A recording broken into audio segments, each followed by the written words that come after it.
Hi there, Richard Brook, Acupuncturist and founder of Creative Yoga London here. I'm going to talk to you today about some upcoming retreats that I'm going to be running. So here we are in Regent's Park.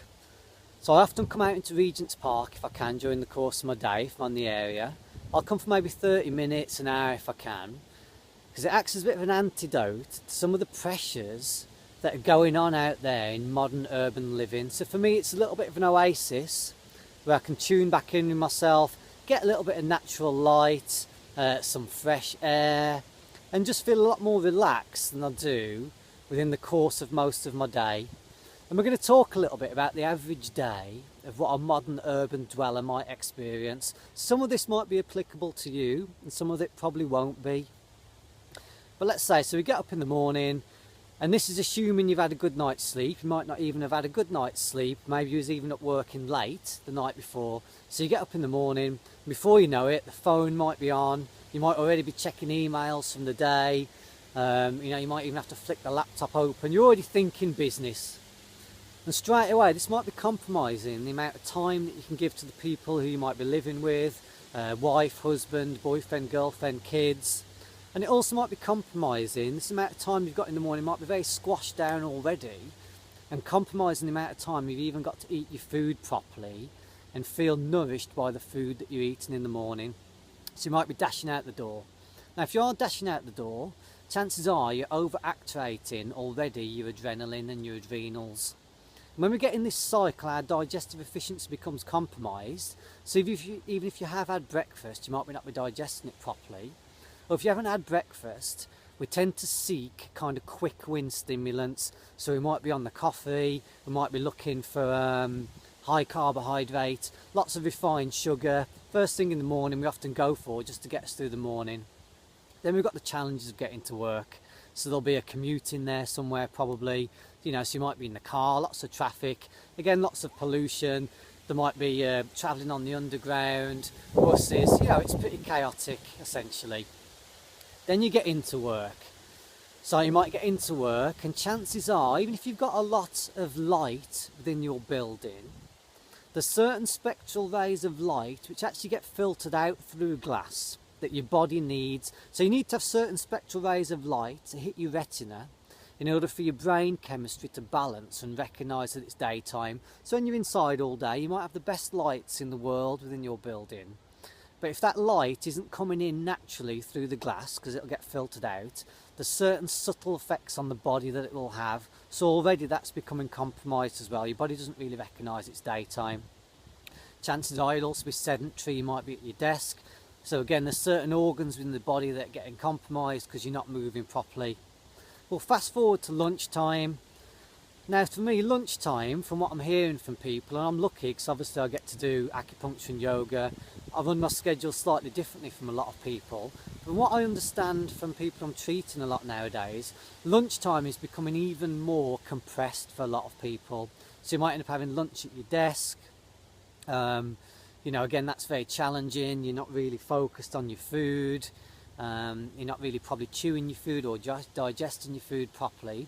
And also at this time, you're also then starved of maybe getting outside the office again, but also connecting with people.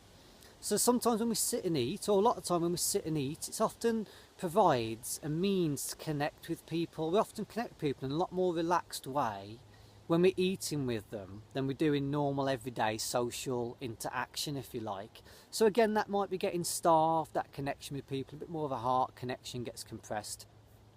Fast forward through the afternoon, following the same pattern as the morning, and then you have to find yourself getting home again a busy commute. Maybe you don't get back until even, who knows, 7, 8 o'clock for some of you. And again, this significantly impacts the time that you can spend with people within your life. So it's impacting the connections again with those people who you care about. And by now your system might start to feel a little bit more relaxed. So then we start to load food in, and by this time we might also be eating comfort type foods in order to try and sedate us a little bit because of the day we've had. And also similarly, because we've kind of been a little bit over busy during the course of our day, our mind is often whirring with all the different things we need to do. And so we try and trance out a lot of the time. So even though we might have been on computers all day, we might flick the laptop back open, or we might watch TV. And what this does, because of the effect it has on your brain, it puts you in a mild trance state. So you're not even properly relaxing, because it irritates the hypothalamus of the brain. It almost acts as a form of distraction. And then, you might go to bed. You may or may well not sleep very well before repeating the cycle over again. So what we need, in much the same way that I'll come out to the park for 30 minutes or an hour during the day in order to act as an antidote for some of that chaos that I also have to experience too, because I'm subjected to some of the same pressures. Within the course of a week, a month, a 3-month or 6-monthly period, or certainly annually, you need a bigger dose of this. You need a bigger antidote than maybe the half an hour or an hour that coming out into a park will give you. You need a long weekend, or maybe you need a week to help to rebalance all these factors that are just getting compressed and squashed within your normal time. So let's have a look at that. So when you come to a retreat, it'll be out in nature. So first thing is lots of natural light. And there's also a micro vibration that exists in all natural living matter, which enables you to relax, because that micro vibration is also within you. So when your body is in a natural environment, it relaxes a lot more deeply than it ever does within a kind of urban environment. You've also got the absence of a lot of this very discordant electromagnetic energy when you're out in the retreat environment.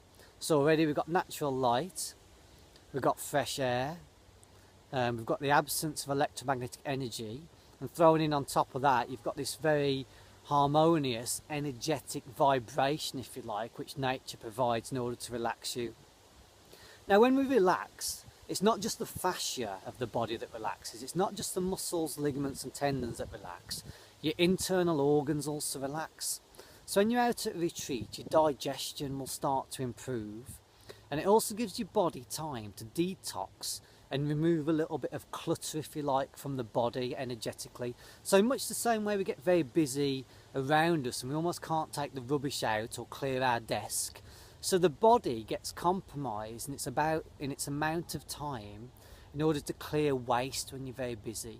So also when you're out in a retreat setting, you get lots of time to do that. And also very significantly importantly, we get time to connect with people. Maybe even better if you come with, if you could come with a wife, partner, whoever that might be. But even if not, you'll get a chance to connect with the other people there.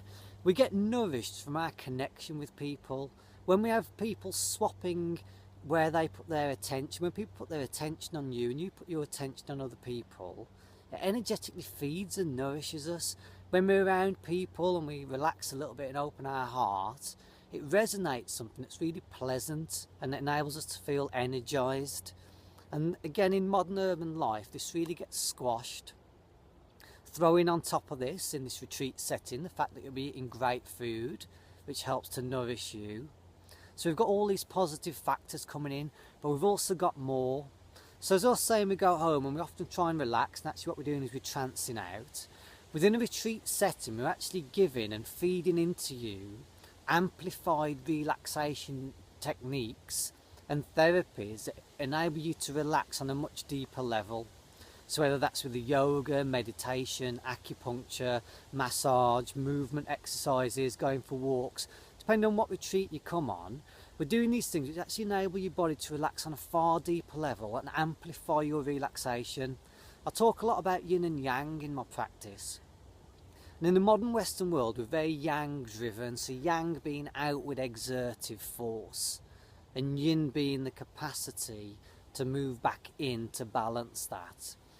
And these exercises, if you like, with the yoga and the therapies, they enable you to nourish your yin and rebalance, which is what you need. So if you're very yang in your life and you're very driven, you need these things to amplify your yin and relax you, so that then you can move back out into your life in a much more energised way. And you can see it in the way that all nature operates, if you think of day and night or winter and summer.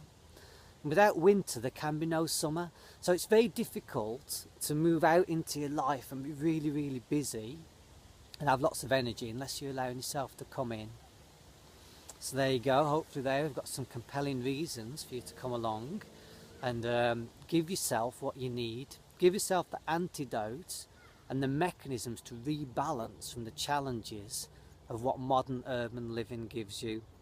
So feel free to get in touch. You can have a look at my websites to find out more information. richardbrookacupuncture.co.uk and creativeyogalondon.co.uk. Give me a call sometime and I hope to hear from you. Take care. Thanks a lot. Bye bye.